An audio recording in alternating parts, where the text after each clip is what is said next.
Dios quiere que usted tenga en el día de hoy una fe de quilates.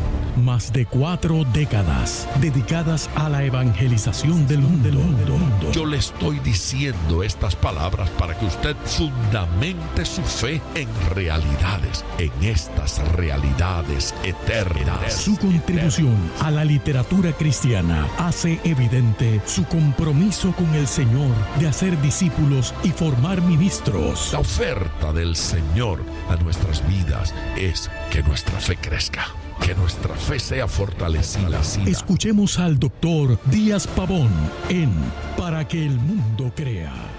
Reciba la paz del Señor con mi saludo. Soy el pastor Díaz Pavón, feliz de compartir con ustedes en el día de hoy, dar inicio a nuestro programa Para que el mundo crea. Ayer comenzamos a hablar sobre el hombre. Escuchamos la primera parte de un sermón basado en la segunda carta a Timoteo del apóstol Pablo. Ese modelo de hombría que muestran esos versículos, ayer el énfasis eran lágrimas, hombres con lágrimas. Hoy vamos a continuar con esas otras cualidades, esas otras características de Timoteo, que tal vez tendríamos que mirarlo como un modelo de hombría, como un modelo pues bíblico, escritural. ¿Qué dice allí de Timoteo? Bueno, habla de su fe y dice que su fe no era de apariencia, de parecer que tenía fe. Habla de don de Dios. Los hombres tenemos esa tendencia a querer hacer las cosas por nuestras propias fuerzas, por nuestros propios recursos, pero las Escrituras hablan de la dependencia del don de Dios, dependencia de la bendición de Dios. Habla de una manera de hacer las cosas. Otra vez, los hombres tenemos esa tendencia a querer hacer las cosas como las hemos hecho siempre, como lo hacía mi papá, como lo hacía mi abuelo, como lo he hecho yo. Pero hay una forma bíblica, hay una forma escritural para hacer las cosas y hay un contenido, un contenido. No solo la forma externa, pero el contenido interno. Bueno, de eso y de algunas otras cosas va a hablar el mensaje de hoy. Preste mucha atención porque el Señor nos va a ministrar a todos. Si usted quiere llamar, pedir la oración, le doy nuestro número telefónico desde ya para que vaya llamando, para que vaya comunicándose. El número es el 305-228-9697. Repito ese número, 305-228-9697. Su llamada es importante. Es importante para usted y es importante para el reino. Vamos al mensaje y yo regreso para orar. Cuando el apóstol Pablo le escribe la segunda carta a la iglesia en Corinto, los corintios han estado metidos en una cantidad de carnalidades espantosas. Y Pablo le dice a los corintios, allá en el capítulo 12, le dice que temo regresar a vosotros y ser humillado y avergonzado, dolido, al descubrir que siguen en su carnalidad y que no han cambiado y que las divisiones entre ustedes continúan. Y Pablo dice que cuando vaya a ustedes, si descubro eso y me entero de que algunos de los que han pecado no se han arrepentido y continúan en su pecado, lloraré. Eso me provocará llanto. Es decir, el apóstol Pablo está confesando que él llora al descubrir que hay hermanos que no cambian. Que le hace llorar descubrir que hay gente en la iglesia que no se arrepiente. Están en la iglesia, pero no hacen caso al consejo ni a la orientación. Le pasa la vida y continúan en la misma actitud. Lágrimas no era ajeno a la experiencia de Timoteo. Lágrimas no era ajeno a la experiencia de Pablo. Lágrimas tampoco fue ajeno a la experiencia de Jesús. El Evangelio de Juan cuenta la experiencia cuando el Señor Jesucristo con María y Marta, quienes estaban llorando desesperadamente por la muerte de su hermano Lázaro, están frente a la tumba minutos antes del gran milagro de la resurrección. Jesucristo estaba llorando. Yo no sé cuánto pueden inventar una justificación teológica para esto, pero lo cierto es que Jesús está ante la tumba de su amigo, de su gran amigo. Es interesante, Jesús llama a Lázaro amigo antes que a los apóstoles. Y no era apóstol, no era parte del equipo, no viajaba con Jesús, pero era amigo. Era la casa donde Jesús se quedaba. Era el lugar donde él se hospedaba. Allí se sentía cómodo. En aquel lugar estaba su amigo Lázaro. Ahora llega y le dicen que su amigo está muerto y Jesús está llorando frente a la tumba. Todas las explicaciones que quieran dar. Yo sé lo que se siente estar frente a la tumba de un amigo amado a quien no voy a volver a ver. Quien ha pasado por una situación difícil, pero Jesús no sabía que lo iba a resucitar. Por amor al cielo, dígame, ¿cuántas veces usted ha llorado orando antes de un milagro? ¿Cuántas veces? ¿Cuántas veces hay que derramar una lágrima antes de ver que el tumor desapareció? ¿Cuántas veces estoy en la espera de una respuesta y oro con lágrimas? Aleluya. Es evidente que Jesús quería en serio que su amigo Lázaro resucitara. Y estaba conmovido en el momento de la muerte ante la tumba. Que estaba conmovido también por la falta de fe, puede ser. Jesús no reclamó a las hermanas de Lázaro su lágrima ni su tristeza, pero les hizo saber que había esperanza, que el que está en Cristo, aunque esté muerto, vivirá. Eso no significa que no me dé tristeza y que no me haga llorar. Así es que no tengo fuerza para reclamarle a una persona porque llore ante una tumba o ante la pérdida de un ser querido, ante alguien que se va y a quien ya no voy a ver. Pero si llora un padre cuando despide un hijo para irse a la universidad y no te voy a ver en 3 meses y ahí está llorando, ¿sí? No es falta de fe, no es pensar que esa hija o ese hijo se van a perder. Se trata de que no lo voy a ver por algún tiempo. Jesús tenía emociones y derramaba lágrimas. Lágrimas no nos hace débil. Jesús en la entrada triunfal, llegando a Jerusalén, cuando la multitud lo alababa, lo aclamaba, casi lo postulaban para ser rey, ¿sí? Y le tiraban los mantos frente a él. Y los niños estaban emocionados como siempre, adorando al Señor, y aquellos los reprendían. Jesús se aparta de la multitud para llorar sobre Jerusalén. Jerusalén, Jerusalén, que matas a los profetas. Jesús estaba conmovido. Allí dice que lloró. Así es que lloran por un amigo que se va.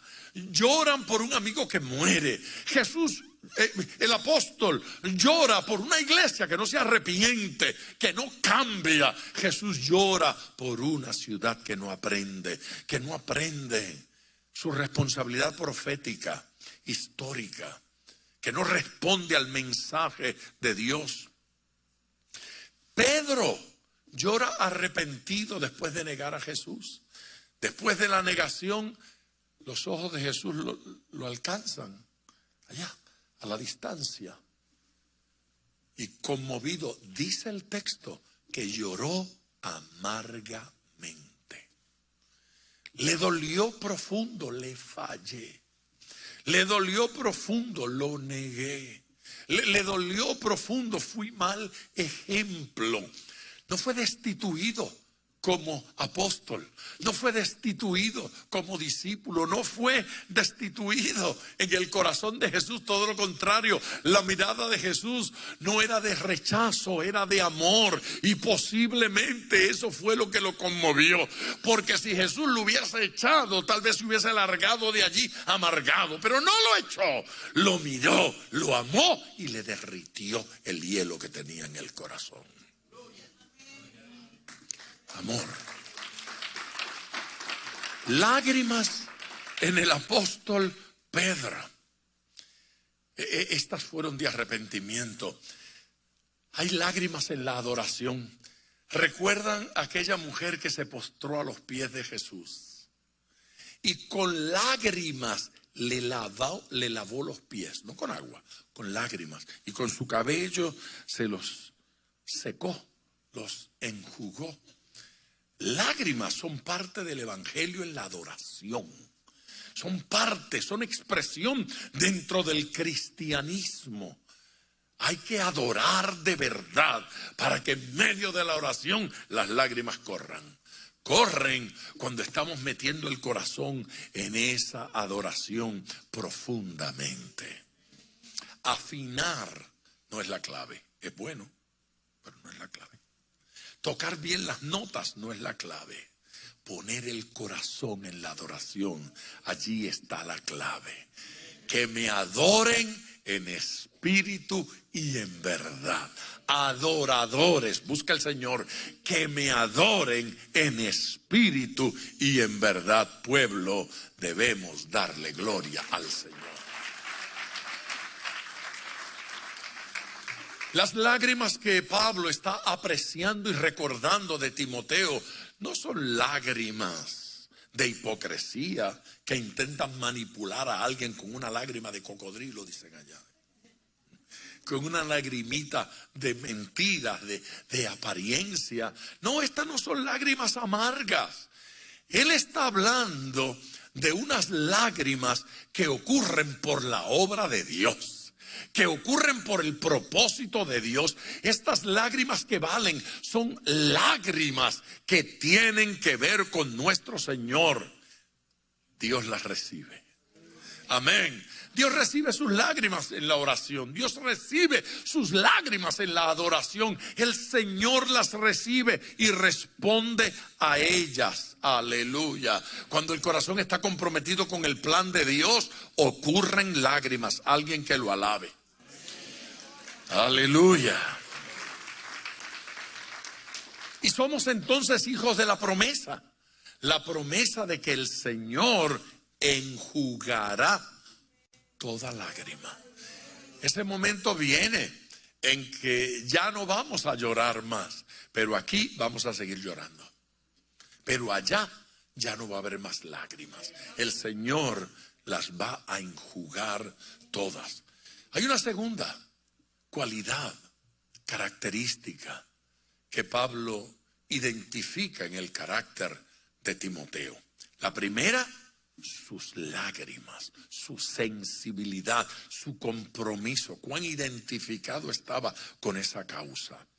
La segunda aparece en el próximo versículo, en el versículo número 5. Esa segunda cualidad, él la llama fe no fingida, trayendo a la memoria la fe no fingida. Amén. Fe no fingida que hay en ti, la cual habitó primero en tu abuela Loida y en tu madre Eunice, y estoy seguro, no había duda en Pablo, que en ti también. Alguien que alabe. Aleluya. Fe no fingida.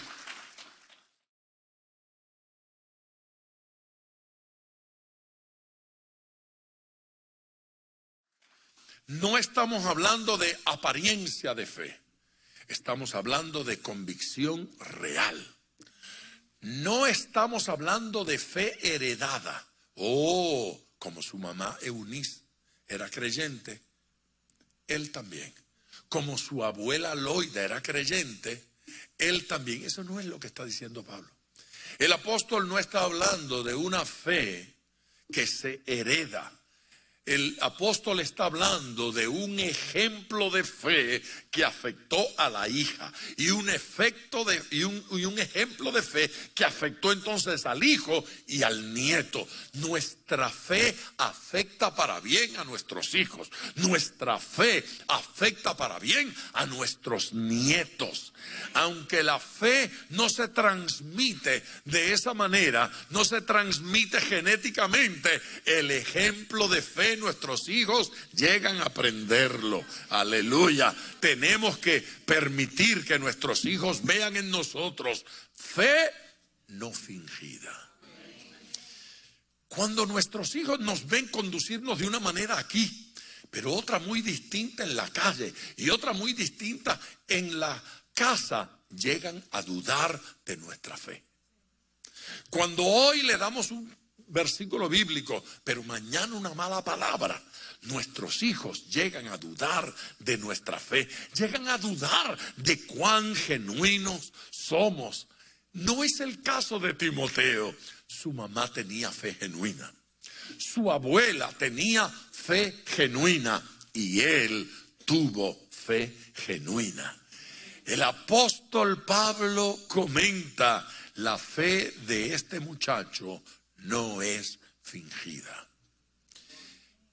¿Y qué ejemplos nos da Pablo de fe fingida? El apóstol hace un listado en esta y en otras cartas de gente que tenía fe fingida. No las vamos a discutir todas, pero fíjese, por ejemplo, en el capítulo 4 de esa misma carta, en el versículo 10, el apóstol alude a un hombre llamado Demas. Dice: porque Demas me ha desamparado. Yo estaba esperando ayuda de Demas. Yo estaba esperando sustento de Demas. Yo estaba esperando compañía de Demas. Y Demas me ha abandonado. Interesante. El caso de Demas en particular, no se trata de que se fue a adorar a otros dioses. No se trata de que Demas decidió involucrarse en una vida pecaminosa. Se trata de que a Demas llegó a parecerle que el ministerio de Pablo era muy difícil. Es decir, a cuando no lo tienen arrestado, lo están buscando. Y es muy fácil cuando uno solicita membresía a un ministerio y pregunta: ¿cuánto paga la plaza? Alabe si puede. ¿Y cuánto pagan por participar en ese trabajo? ¿Cuánto le pagan al coordinador de campaña? Ese no es el caso. Esta gente, sin preguntar cuánto pagaban, iban con el apóstol, y Pablo dice que estas manos para sostenernos, es decir, había una sola cosa garantizada: sustento. Sustento. No se enriquecían con el ministerio. Alabe. Amén. Amén. Pero Demas, que se embarcó con Pablo en el ministerio, después de un tiempo le pareció muy duro. Entonces recordó Demas, ¿sí? Recordó que él tenía una casa y una familia y unos padres, y que había buena comida y que se estaba mejor allá.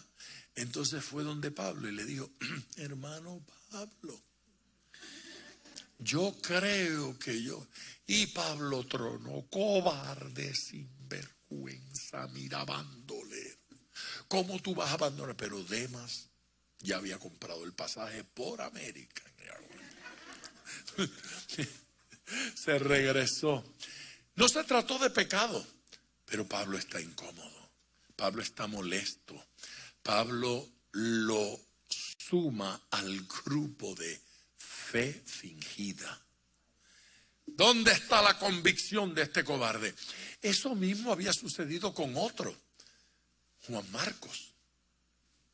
Juan Marcos fue la razón por la cual Pablo y Bernabé se separaron. A Juan Marcos le pareció que el ministerio estaba muy difícil y que yo no puedo seguir en esto. Y que, ay no, Pablo, aquí hay mucho chismoso. ¿Cuántos oyeron esto? Es que aquí hay gente muy quejosa, yo voy a dejar esto. Que quisieron distanciarse y Pablo tronó contra Juan Marcos y lo echó y dijo, aquí no lo quiero.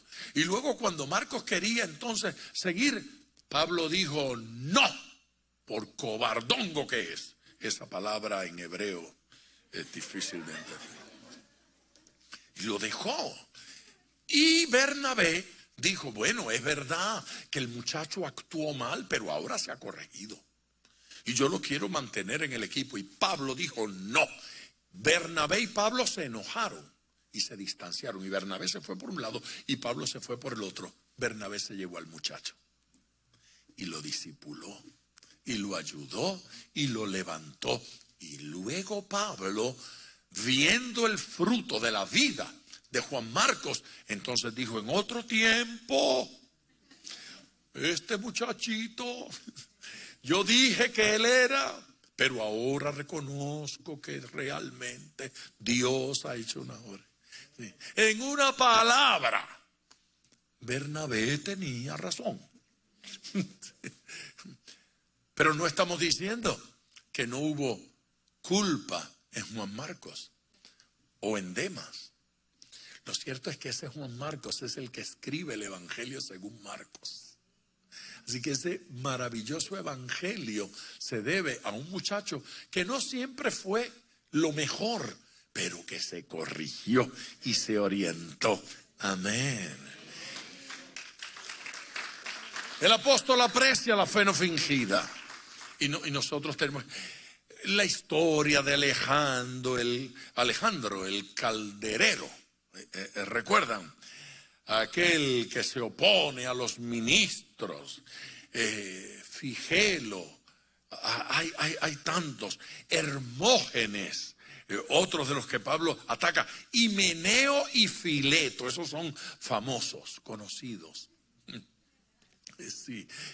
Y en las distintas iglesias, y no solo Pablo, el apóstol Juan también habla de algunos y señala los defectos de ciertos líderes que con hipocresía manipulan el ambiente. Fe no fingida había en el corazón de Timoteo. Fe no fingida, fe genuina, fe auténtica. Así es que el apóstol Pablo habla de una cualidad que había en Timoteo. Él sabía llorar. Había una segunda cualidad. Su fe era genuina. Su fe era auténtica. Amén. Y luego habla de algo más. Vaya conmigo, por favor. Próximo versículo. El versículo número 6. Por lo cual te aconsejo que avives el fuego del don de Dios que está en ti por la imposición de mis manos. El don de Dios que está en ti. Los hombres de Dios han recibido un don de Dios. Las hijas de Dios han recibido un don de Dios. Todo creyente puede apreciar que en sí hay una cualidad, una característica, un dote de Dios para ser usado por el Señor. Aleluya. Estos cobardes dieron la espalda al apóstol, dieron la espalda al ministerio, se regresaron a la casa cómoda, abandonaron la tarea. Es que hay aquí gente incómoda, es que no me pagan como se debe, es que hay muchos problemas, y entonces tiraron la toalla y salieron corriendo. Pero Pablo le dice a Timoteo, el don que está en ti, tienes que avivarlo. Le está diciendo, el carbón está encendido, pero sóplalo para que se levante la llama. Sóplalo para que alcance a otros. No le dice, espera que los hermanos te aviven. No le dice, yo te voy a avivar cuando te vea. No le dice, Dios te va a avivar. Le dice, tú tienes que avivar el don. El fuego del don es tu responsabilidad. Allí no dice, espera que te llamen, espera que te pongan, espera que te nombre. Allí dice, no descuides el don que hay en ti, avívalo. Es mi responsabilidad. No puedo esperar por nadie. Acción voluntaria, acción intensa, acción para bendecir, no para exhibirme, para bendecir, para ayudar, para ministrar a otros. ¿Cuántos dicen amén?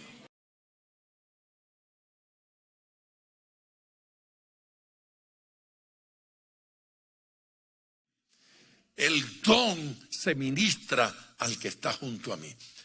José no espera salir de la cárcel para ministrar.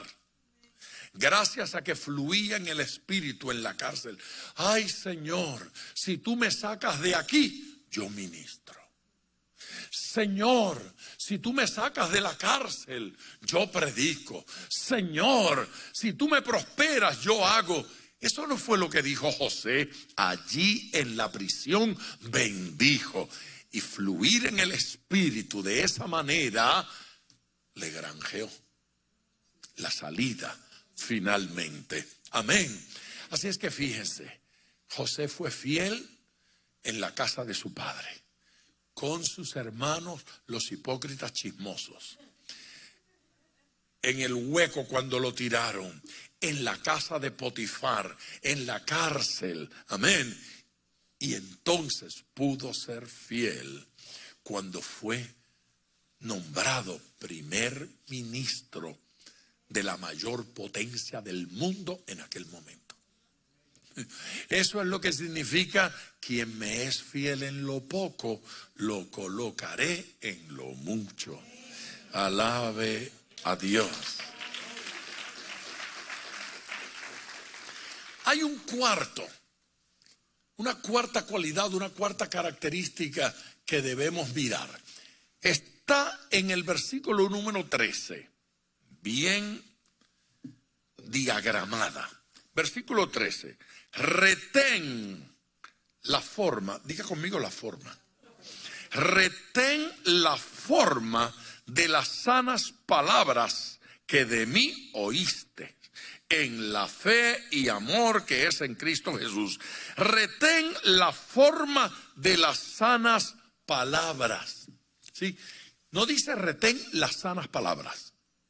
No dice retén las palabras. Le dice retén la forma. ¿De qué está hablando el apóstol? Está diciéndole, cíñete al modelo.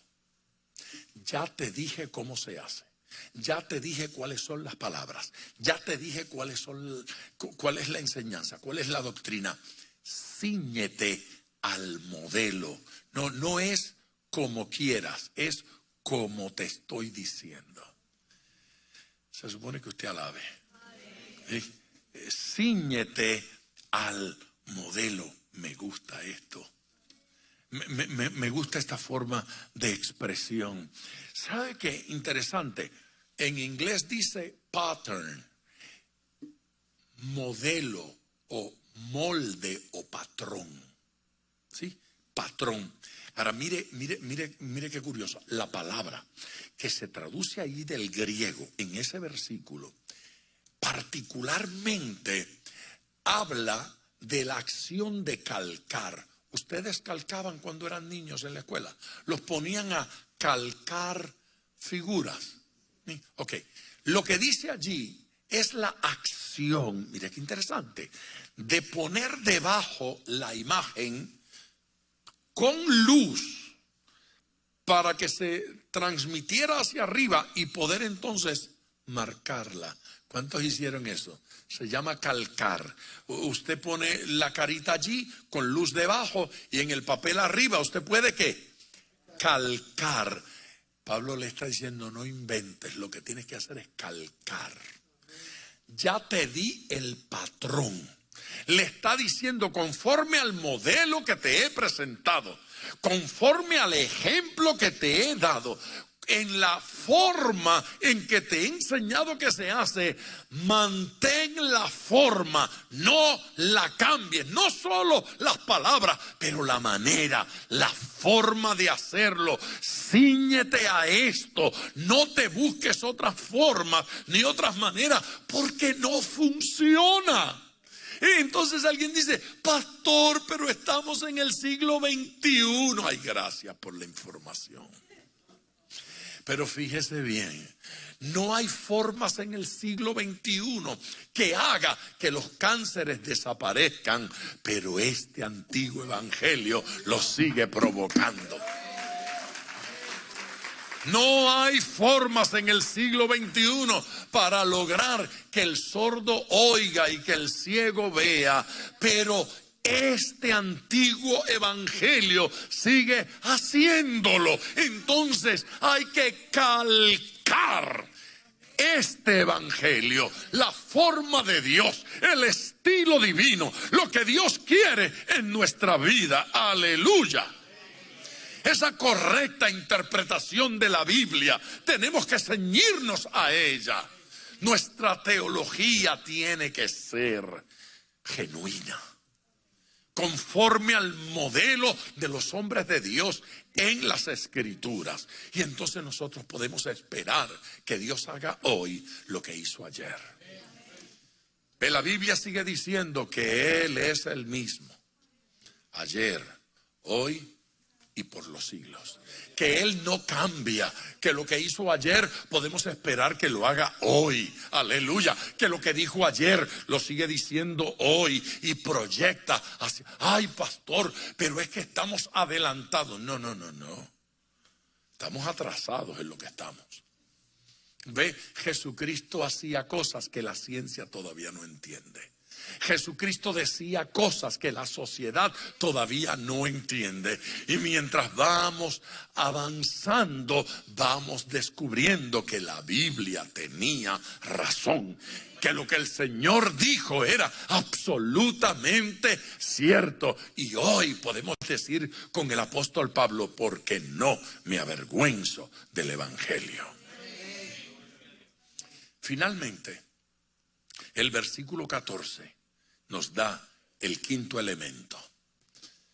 Dice, guarda el buen depósito. ¿Sí?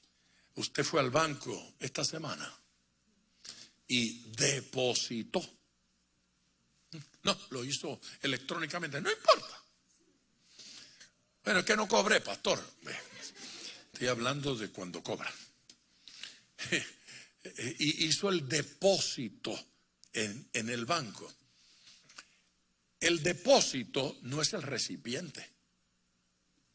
El depósito no es la jarra, ni el vaso, ni el pomo, ni el balde, ni la cubeta. El depósito es el contenido, ¿sí? Es lo que voy a depositar. No es la jabita, bolsita, fundita, ¿de qué país es usted? En que lo lleva. No, eso no es. Es el contenido. El contenido. Entonces, Pablo le dice, hay un contenido en ti. Te hemos entregado una palabra. Este tiempo que has estado conmigo no ha sido en vano. Hemos hecho en ti un depósito. Hemos depositado algo de parte de Dios en ti. Se llama evangelio. Se llama palabra de Dios. Se llama revelación del Señor. Guarda el buen depósito, guarda el contenido, guarda el evangelio. Sé fiel a esta palabra que te ha sido otorgada. Iglesia, ni los problemas, ni las circunstancias, ni las crisis personales, ni los ataques, ni los cambios sociales, ni las leyes, ni la ilegalidad, ni la legislación en el Senado, no importa dónde sea, ni el presidente que tengamos, a favor o en contra de la iglesia, a favor o en contra del evangelio, a favor o en contra a los principios de Dios, nada de eso tiene importancia. El apóstol le dice a Timoteo, y ojo, le está hablando a un hombre que va de nación en nación. La idea no es ser fiel al sueño americano. El mensaje es, sé fiel, guarda el depósito. Ese depósito nos funciona en Estados Unidos de Norteamérica. Ese depósito nos funciona en Rusia comunista, en la China comunista, en Venezuela en la gran crisis.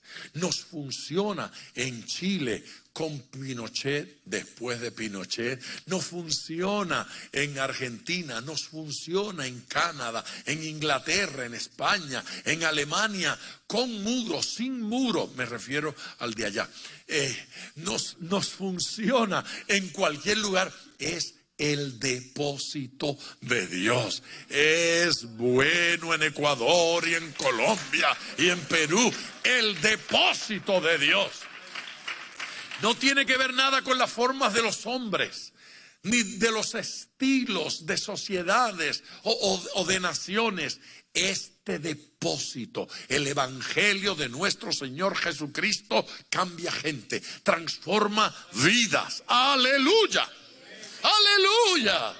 Este depósito tiene que ser guardado y apreciado por nosotros.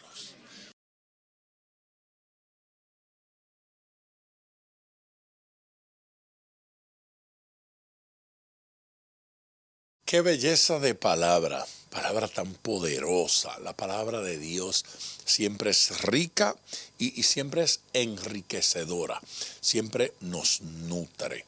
Así es que ya en breve vamos a orar, pero si usted no ha llamado, este es el momento de hacerlo. Llame ahora.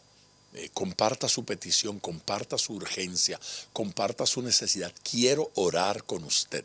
305-228-9697. Es importante su llamada. Llame ahora. 305-228-9697. Por otro lado, también puede escribirme nuestra dirección, y esa es la dirección en la cual yo recibo sus peticiones para orar por ellas. Es biblia@diaspavon.com. Otra vez, biblia@diaspavon.com. Díaz con Z, Pavón con B de Biblia. Escríbame y hágame saber cuál es esa necesidad por la cual usted quiere que oremos. Padre eterno, gracias por toda la gente que se está comunicando y por aquellos, Señor, que escuchan a la distancia y aunque no se pueden comunicar, tienen una petición, una necesidad. Yo oro, Señor Jesús, para que toda necesidad sea suplida, para que toda necesidad sea provista. Tu gracia, tu bendición fluya, alcance, ministre a cada urgencia. Padre eterno, por tu poder hazlo, por tu poder interven, por tu poder glorifícate, Señor Santo, a fin de que toda necesidad sea suplida, toda necesidad sea provista por ti. Señor Jesucristo, manifiesta tu poder y manifiesta tu gracia, de tal manera que este pueblo te experimente y experimente nueva vida en ti, nueva vida en Cristo. Gracias por tu amor y gracias por los milagros que has estado haciendo en respuesta a estas sencillas oraciones que se realizan aquí. En el nombre de Jesús, amén. Gracias a todos. Gracias por su amor. Mañana estamos aquí en otro programa para que el mundo crea. Gracias por sintonizar Para que el mundo crea con el Dr. Díaz Pavón. Nuestro ministerio desea brindarle acceso a este programa descargando gratuitamente la aplicación DPM Radio. Para oración, comuníquenos su necesidad llamando al 305-228-9697. 305-228-9697 o en las redes Facebook e Instagram bajo Díaz Pavón Ministries.